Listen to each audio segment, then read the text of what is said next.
of Indiana County, WCCS, AM 1160 and 101.1 FM. And she's Katie Gaudreau from the Indiana County Historical and Genealogical Society. Good morning. Good morning to you. We're on Facebook Live this morning, so folks can watch you as well as you get rolling. That's a scary thought.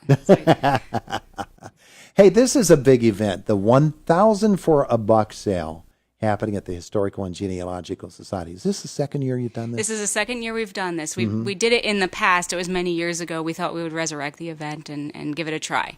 And last year it went over really, really well, and we're going to try it again this year. So it's coming up on what date? It's August 18th. That would be next Saturday. Okay, and it's going to be where? At the Historical Society, the Armory Building.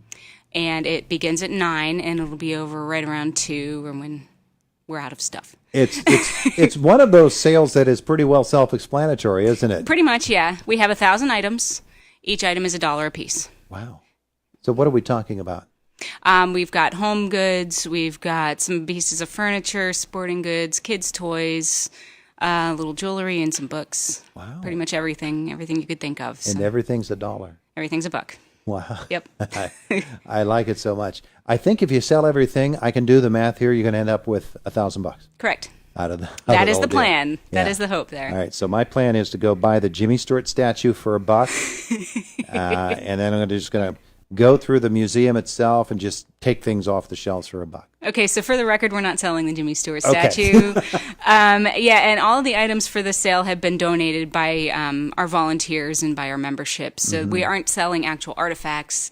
We're going to be selling items that have been donated specifically for the 1,000 for 1 sale. Yeah, yeah. So. And of course, the funds, of course, help the museum, of course, and its operations, and the Historical and Genealogical Society. Right. It helps us. I mean, we have 2 buildings we're taking care of. So it helps with the buildings and grounds, taking care of that. It helps us take care of our collections and other things that we have in the museum that we need to take care of. And it also helps us have more fundraisers. Yeah. So, yeah. Programming and fundraisers, it helps with all of those things. Yeah, all of those. And they're very important for small museums, such as ours. However, ours isn't so small anymore, is it? No, things are growing, things are changing a lot, and we're really starting to rearrange and take really good care of our collections. So, Yeah. So tell me about what's on display now at the museum. And I know that there's always something going on in the minds of all of the museum board to set up the next exhibit. There is. There are several things in the works, and I don't want to say anything definite about that yet until we have it going. But right now we have an exhibit. It's called Day Dress to Formal Wear, and it is clothing through different eras in early 19th century or 20th century. Okay. So like 1900 and 1920, 1930. And it shows the changes in clothing over those time periods. It's really pretty cool. We also have, of course, the coal mining exhibit. We've made some changes to it, updated it a little bit also. And then we have the Memorial to the Veterans, which is pretty much the entire upstairs of the Armory building. And that our one volunteer, Charles Spence, has worked very, very, very hard to put that together. Yeah. And he has done an amazing job. And it covers every conflict in American history that Indiana County community members have been involved in. Yeah.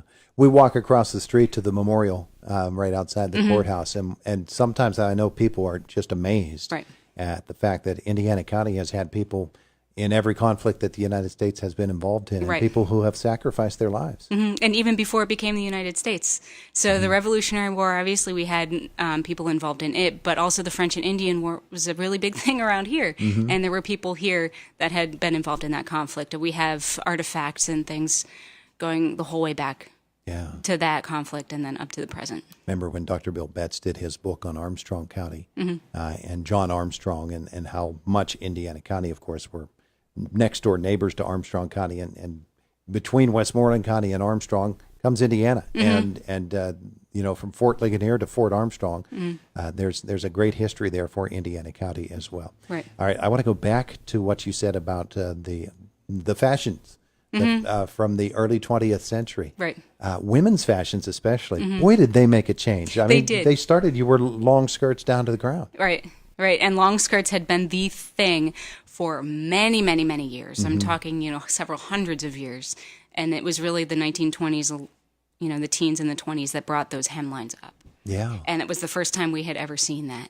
And I tried to showcase that just a wee little bit, in what was day dress and then what was formal dress in the exhibits. But yeah, the 20s really brought those hemlines up. It completely changed how we thought about clothing. So the specific fashions that are part of that exhibit, are they things that were worn here by people in Indiana County? Yes. Where did they come from?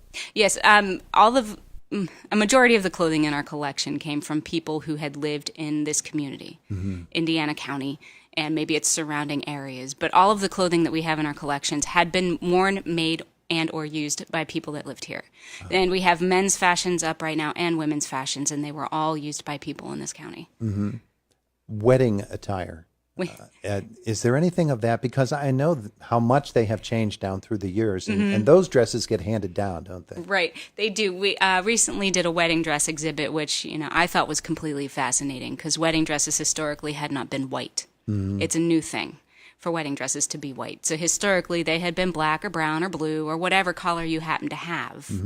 Your best dress would be your wedding dress, and then you would wear it again after that.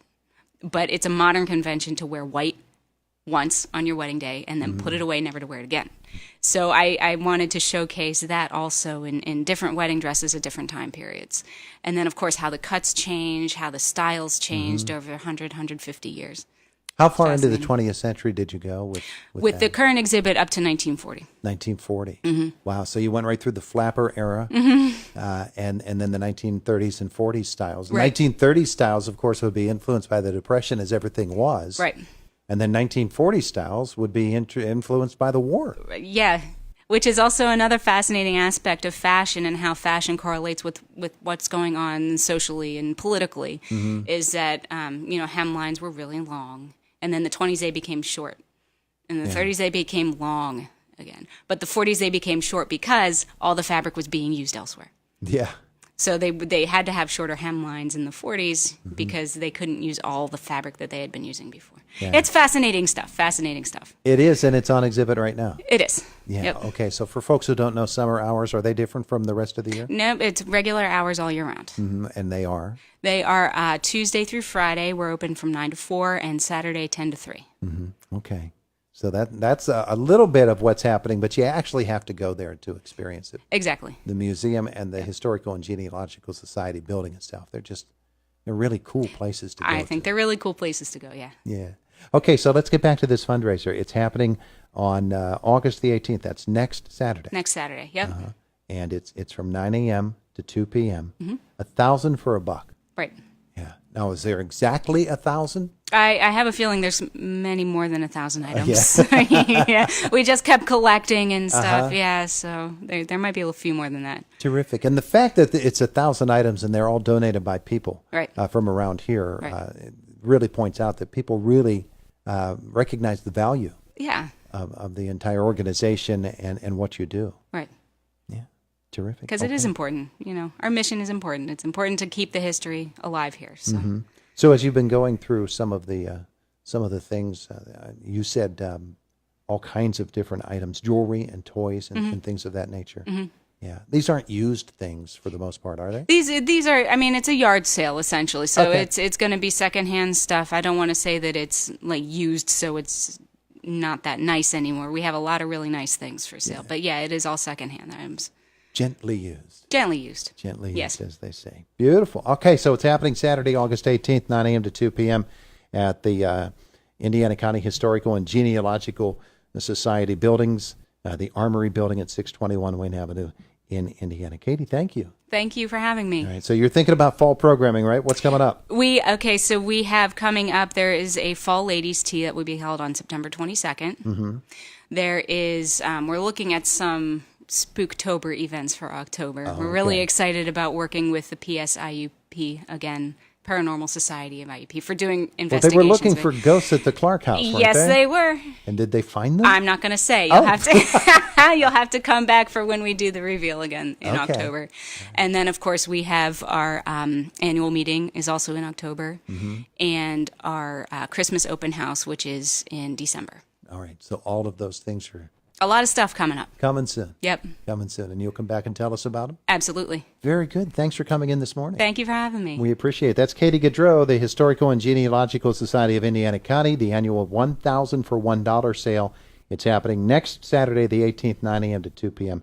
at the Armory Building. Everybody knows where the Armory Building is. It is 4.5 minutes away from 9 o'clock, and it is the voice of Indiana County. WCCS AM 1160, 101.1 FM.